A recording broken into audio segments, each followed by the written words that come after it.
Francis Leo Marcos aka Boy Sondrox or tinatawag nilang scammer na si Francis Leo Marcos. Oo, scammer. Ay, may sagot na po dyan sa mga naghahanap ng libreng parisan o libreng paris, yung itatayo daw niya ng libreng paris. Ay, eto, maganda, panoorin nyo na lang. Asan na pares mo? Sabi nila, drawing ka. Puta mo, hindi yung drawing, nandun na yung pera. Oo, hindi ko pabubuksan yung sa bangketa. Narinig nyo? Hindi naman daw pala drawing. Sana. Ito naman nga nagsabi na drawing. Hindi naman daw talaga drawing. At ayaw daw niyang buksan dyan sa bangketa. At andun na daw yung pera. Alam nyo ba kung saan niya bubuksan? Kasi hindi daw dyan sa bangketa eh. Ako may idea ako. Kasi sabi niya nandun na yung pera. Nakita ko kasi isang beses nag-live siya. Pumunta siya doon sa isang lugar, dala-dala yung pera. Ay, alam ko na. Sa casino. Oo, dala niya yung pera sa casino. Eh, hindi daw sa bangketa siya magtatayo ng libreng parisan. Doon siya magtatayo ng parisan. Sa casino. Sus talaga, hindi nyo nag-gets agad. Naghintay tayo dyan. Sabay sa Pasay, ang daming casino dyan.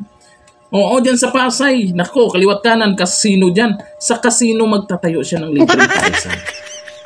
Yun naman pala. Kasi ang sabi niya, nandun na ang pera. Eh, kitang-kita natin, ilang beses nag-live, dala niya yung pera sa casino. Eh, andun na yung pera sa casino nga. Oo. Eh, kung saan yung pera ngayon, yung pera para daw sa libreng parisan niya, eh, syempre, eh, doon magtatayo ng ano yun. Kasi hindi sa bangketa. Eh, malamang doon yun.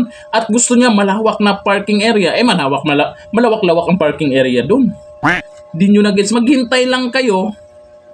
Baka sakaling manalo. Pero kung matalo man siya dyan, o baka talo na, maghintay pa rin kayo. Babawi din yan. Mananalo din yan. Hintay na lang tayo. Pero si Diwata po, doon po sa tungkol dyan sa mga bumabanat sa kanya, gustong tapatan si Diwata. Nako, mukhang nag-i-enjoy si Diwata dito sa bago niyang kanta. Ito. Diwata, kung ako'y tawagin, ang mga bashers nanggigigil sa akin. Ayaw maawat, paano ko pipigilin ang mga taong sabik laging kumain. Diwata pares, ayaw pagkasikatan ang mga... Oh, diba? Dinaan na lang sa malupitang kanta ni Diwata. Yung mga bashers niya na ang iba nanahimik na. Pero itong si Boy Sondrox, pilit pa rin. Huwag mo nang pilitin yung libreng paris mo, Boy Sondrox. Oo.